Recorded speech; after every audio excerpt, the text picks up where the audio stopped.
बिस्मिल्लाहिर्रहमानिर्रहीम, अस्सलाम वालेकुम। आज 1 जनवरी साल 2022 है। आज नए साल का पहला दिन है। दुआ है अल्लाह ताला से कि आप सब के लिए ये साल बहुत खुशियों भरा बाबरकत हो। लेकिन जो खबर मैंने आपसे शेयर करनी है वो हमसाया मुल्क भारत के हवाले से है और एक दूसरा हमसाया हमारा दोस्त मुल्क चीन। इन दोनों के दरमियान तनाज़ा बहुत ज़्यादा शिद्दत इख्तियार कर गया है और अब भारत शदीद एतराज़ उठा रहा है कि चीन ने हमारे साथ ये किया क्या है। यानी नए साल के पहले दिन ही एक ऐसा तोहफा दे दिया है जो हमेशा भारत याद रखेगा। चीन ने किया यह है कि वो इलाका जो भारत कहता है जी हमारा इलाका है, वैसे ये मुतनाज़ा करार दिए जाते हैं, यानी चीन कहता है हमारे इलाके, भारत कहता है जी हमारे इलाके हैं। चीन ने उसको, उसके इलाकों को, यानी जिनको भारत कहता है हमारे इलाके हैं, उनको नाम दे दिए हैं। यानी चीन कह रहा है कि अब बाकायदा ये हमारे इलाके हैं, नाम भी हमारे चलेंगे। अब भारत ने इस पर शदीद इतराज़ किया है, लेकिन चीन ने इन इतराज़ों को क्या करना है। और चीन ने अक्टूबर में एक कानून भी पास किया था जिस पर भारत को बड़ी तशवीश थी और लगता यह है कि अब 1 जनवरी को इस कानून का चूंकि इतलाक होना था और भारत ने इस पर शदीद तहफ़्फ़ुज़ात का इजहार किया था कि जी ये ना करें, तनाज़ा शिद्दत इख्तियार करेंगे ये कानून। बल्कि भारत की तरफ से कहा गया था भारत उम्मीद करता है कि इस कानून पर अमल दरामद नहीं किया जाएगा। यानी कानून पास कर लिया चीन ने, लेकिन इस पर अमल नहीं किया जाएगा क्योंकि इससे तो हालात बड़े ख़राब हो जाएंगे, शदीद दोनों के दरमियान इख्तिलाफ़ात बढ़ जाएंगे, ये हो जाएगा वो हो जाएगा। लेकिन चीन कहाँ रुका। तो अब 1 जनवरी को ही लगता है इतलाक भी हो गया है और अरुणाचल प्रदेश, जिसको भारत अपना अटूट अंग कहता है, चीन ने वाज़े तौर पर यह कर दिया है कि ये तो इलाके चीन के हैं। इसीलिए तो यहां पर कम से कम 15 ऐसे मकामात हैं जिनको चीन ने अपने नाम दे दिए हैं। अपने नाम देने का मतलब क्या है कि चीन अब ये कह रहा है कि चूंकि ये चीन के इलाके हैं इसीलिए अब हम अपने नाम दे रहे हैं। अब यह आप अंदाजा लगाइए कि 1912 तक ये जो इलाका है ये कोई भी इस पर यानी अपना कब्जा नहीं जिताता था। फिर उसके बाद मुज़ाकरात हुए, तब बरतानवी दौर था, उससे पहले मुगल दौर था, तब भी चीन के दरमियान और यानी बड़े सगीर में जो भी हुकूमत होती उसके दरमियान कोई यहाँ जाता ही नहीं था। लेकिन फिर बाद में यानी यहाँ पर आप समझे कि मुज़ाकरात हुए और फिर आगे बढ़ता रहा मामला। तो बहरहाल अब तक ये मुतनाज़ा इलाका चला आ रहा था। लेकिन हुआ ये कि 2020 जून 2020 जब भारत के 20 फौजी मारे गए थे यहीं लद्दाख के इलाके में, हिमालय का जिसको रीजन कहा जाता है, तो उसके बाद से तनाज़ा शिद्दत इख्तियार कर गया और कई दौर हो चुके मुज़ाकरात के, लेकिन सभी नाकाम हुए। अब तो चीन ने यानी ऐसा कदम उठाया है कि भारत चीख रहा है, चीखें निकल गई हैं भारत की कि ये क्या, यानी अब चीन इसको अपने नक्शे में भी दिखाएगा कि जाहिर है कि चीन नाम तभी रख रहा है कि ये हमारे इलाके हैं और ये वाज़े तौर पर वो कह रहा है। और चीन का जिसको सरकारी अखबार कहा जाता है ग्लोबल टाइम्स, वो भी इस हवाले से लिख रहा है और अनाउंस कर रहा है कि जी इन इलाकों की बेहतरी के लिए और अपनी सिक्योरिटी और खुद मुख्तारी को यकीनी बनाने के लिए सरहदी इलाकों में चीन ने यह कदम उठाया है। और जो मैंने आपको बताया कि अक्टूबर में जो कानून पास किया गया था उसके हवाले से भी चीन का यही मौकिफ है। अब भारत क्या कर रहा है, भारत कर क्या सकता है, अब आप देख ही लीजिए। पहले भारत ने क्या किया है, अब क्या कर लेगा।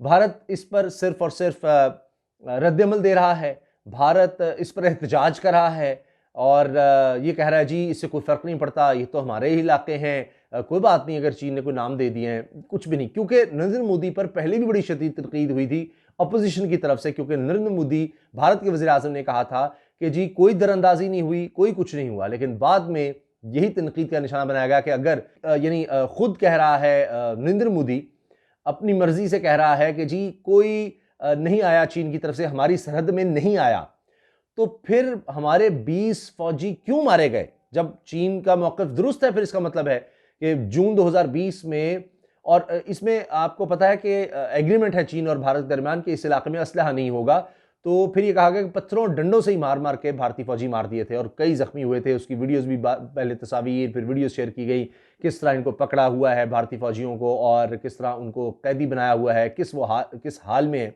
वो सब कुछ भी शेयर होता रहा। तो यहाँ से भी फिर मसला खड़ा हुआ कि जी अगर चीनी फ़ौज हमारे इलाके में ही नहीं आई थी तो फिर लड़ाई किस बात की हुई, हमारे फौजी फिर क्यों मारे गए, तो ये क्या हमारे फौजी फिर वहाँ गए थे। तो चीन का फिर मौक़िफ़ दुरुस्त साबित हुआ। तो इस पर चीन ने भी खूब खेला कि हम तो पहले कह रहे थे कि हम किसी के इलाके में नहीं गए। चीन खूब मुसलसल भारत को बाज़ कर रहा है कि वो इन इलाकों में ना आए, ये मुतनाज़ा इलाके हैं, यहाँ पर ना आए। लेकिन हुआ क्या, होता यह है कि चीन के इस मौक़िफ़ के बावजूद कि मुतनाज़ा इलाक़े मुतनाज़ रहे, यानी दोनों क्लेम करते हैं इसको मुज़ाकरा के ज़रिए हल किया जाएगा। 3,500 किलोमीटर लंबी सरहद है जिसका तनाज़ा है, 3,500 किलोमीटर, आप सोचिए। तो वो बढ़ता चला जा रहा है और उसमें भारत ने भी गलतियां की हैं, बहुत बड़े ब्लंडर, क्योंकि जब मुतनाज़ा इलाका है तो चीन बार बार आगाह करता रहा कि इन इलाकों में इनके लोग ना आए। मिसाल के तौर पर नायब सदर कभी चला जाता है भारत का, उसके बाद नरेंद्र मोदी, वज़ीर दिफा राजनाथ, फिर वज़ीर दाखिला अमित शाह, वो इन इलाकों का दौरा करते हैं जब, जिनको चीन मुतनाज़ा कहता है, तो फिर ये होता है कि चीन इस पर शदीद रद्दमल का इज़हार करता है कि ये नहीं होना चाहिए, नहीं होना चाहिए। लेकिन जब ये होता रहता है तो ज़ाहिर है फिर चीन भी रद्दमल देता है। यहाँ पर दोनों तरफ से कहा जाता है कि जी तामीरात की जा रही हैं, चीन कहता है भारत ने पहले शुरू की और ये मुतनाज़ा इलाका यहाँ पर नहीं होने चाहिए, मसलन पुल नहीं होने चाहिए, इस तरह सड़कें नहीं और दीगर चीज़ें, और भारत चीन पर इल्ज़ाम लगाता है। मगर जब ये सारा कुछ शुरू हुआ तो फिर यहाँ पर फौजी भी आने लग गए। अब भी हज़ार फौजी दोनों तरफ से इस इलाके में मौजूद हैं। जून 2020 से ये मामला चलता आ रहा है, दोनों तरफ से फिर हज़ारों फौजी यहाँ पर तैनात किए गए। इसके साथ साथ एक और बड़ी खबर ये है कि चीन ने यहीं पर इसी इलाके में तकरीबन जिसको भारत से कोई 30 किलोमीटर दूर सरहद कहा जाता है, वहां पर दुनिया का सबसे बड़ा डैम बनाने का ऐलान कर दिया और उस पर काम शुरू कर दिया है। अब ये बहुत बड़ी बात है, इसलिए कि चीन कहता है कि हमने 2060 तक बिल्कुल ऐसी एनर्जी की तरफ जाना है, क्लीन एनर्जी की तरफ हमने जाना है। 2060 उनका टारगेट है और चीनी कौम के बारे में कहा जाता है कि जी वो टारगेट सेट करते हैं फिर उसको मीट करते हैं। तो अब वो इसलिए इतना बड़ा डैम बना रहे हैं, इससे बिजली भी वो हासिल करेंगे। लेकिन भारत को खौफ ये है कि इतना बड़ा, दुनिया का सबसे बड़ा डैम होगा भारत की सरहद से सिर्फ 30 किलोमीटर दूर, तो ये तो यानी एक, जब चाहे चीन वो सैलाब ला सकता है भारत में, इसको इसलिए भी इस्तेमाल कर सकता है चीन, तो उससे खेल सकता है और भारत के इलाकों को जब चाहे वो डुबो सकता है। इतना बड़ा डैम दुनिया का जहां पानी स्टोर है, वो अचानक से बहुत ज्यादा पानी खोल देगा, सिर्फ 30 किलोमीटर दूर है, तो कोई संभाल नहीं पाएगा इतने ज्यादा पानी को, सवाल ही पैदा नहीं होता। और इस इलाके में इस तरह से होता भी रहता है, सैलाबी सूरत हाल होती रहती है, तो ये भी भारत को बहुत ज्यादा खतरा है। लेकिन अब बाकायदा चीन ने, पहले तो जाहिर है कि चीन भी एक तरह से कहता था मुतनाज़ा इलाके इस तरह से हैं कि वो अपना क्लेम उस तरह ज़रूर करता था कि जी ये इलाके हमारे हैं, 90,000 किलोमीटर का इलाका है जो भारत के पास है, ये हमारा इलाका है। तो वो कहते थे अच्छा जी चलो, जब तक तनाज़ा है, आप कहते हैं जी तुम्हारा है, हम कहते हैं हमारा है, तो यहाँ कोई तामीरात इस तरह नहीं होंगी, जिस तरह मामला चलता आ रहा है, सैकड़ों सालों से चलता रहे ये वो। लेकिन अब चीन ने उस पर क्लेम दाखिल कर दिया। अच्छा, भारत भी ये कह रहा है कि इनके नाम रखना और ये चीनी नाम रखना या चीन की तरफ से नाम रखना, ये इस चीज़ के मुतरादिफ है कि जी ये तो चीन इन्हें अपना करार दे रहा है। तो भाई और वो क्या कर रहा है, अभी तो नक्शे में भी शामिल कर रहा है, डैम भी बना रहा है और यहाँ पर उसने जदीद असलहा भी लाना शुरू कर दिया, फौजी भी तैनात है। तो भारत एक रिएक्शन मोड में है, भारत को बहुत ज़्यादा मसला है। लेकिन यहाँ से मामला इस तरह से शुरू किया था जिसकी वजह से भारत को भुगतना पड़ रहा है और भारत मज़ीद मुश्किलात में आता चला जा रहा है। ये भी भारत कहता है कि जी नहीं देखें, पहले भी तो कुछ इलाकों नाम रखे थे, कोई फ़र्क नहीं पड़ता ही नहीं, अपनी कौम को ज़रा ठंडा करने के लिए, क्योंकि ताकि सवाल ना पूछे जाएं। लेकिन लगता है कि अब ये मामला रुकेगा नहीं और ये आगे बढ़ता चला जाएगा, क्योंकि चीन अपने मौके पर डटा हुआ है, नए कानून का इतलाक़ कर चुका है और वो कहता है कि जनाब हमने सरहद को अपनी महफूज बनाना है, जो मुतनाज़ इलाके हैं उनके हवाले से, और ये भी यकीनी बनाना है कि अगर आपको कल को डिस्प्यूट होता है तो हमने रिएक्ट किस तरह करना है, क्या रद्दमल दिखाना है। उसके लिए उसने जो कानून बनाया था उस पर उसने अमल दरामद शुरू कर दिया और ये उसी का हिस्सा है।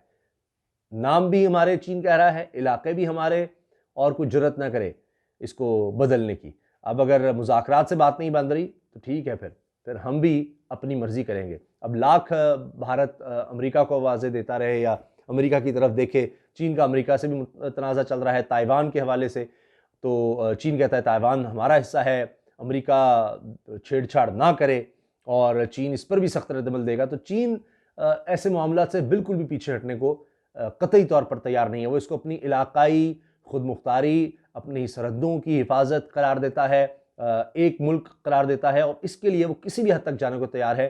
चीन के सदर इस चीज़ का ऐलान कर चुके हैं कि हमारे जो इलाके हैं, हम किसी भी सूरत में ये नहीं हो सकता कि उनका दिफा ना करें या हाथ पे हाथ रख के बैठे रहें। जो इलाके चीन के हैं, जिनको चीन अपना करार देता है, हम किसी और को, हत्ता कि ताइवान का जिस तरह है वो भी एक मामला चल रहा है, तो ये तो लद्दाख और हिमालय और कश्मीर वाला मामला तो और ही है। तो कहते हैं किसी सूरत किसी और को नहीं दे सकते, हम किसी भी हद तक इस बारे में जा सकते हैं। और यही वजह है कि भारत के दफ्तर खारजा जो है परेशान है कि करें तो करें क्या, सिर्फ रिएक्शन कर रहा है, ये नहीं होना चाहिए था, ऐसे नहीं होना चाहिए था, वैसे नहीं होना चाहिए था। क्या नहीं होना चाहिए था, क्या होना चाहिए था, ये बात अब पीछे रह गई है। अब मामला बहुत आगे चले गए हैं। चीन ने पूरी तरह से मामला को अपने हाथ में ले लिया है और अब ये नया साल शुरू होते ही अब भारत के लिए सबसे बड़ी टेंशन अब यही है कि करे तो करे क्या। इजाज़त दीजिए, अल्लाह हाफ़िज़।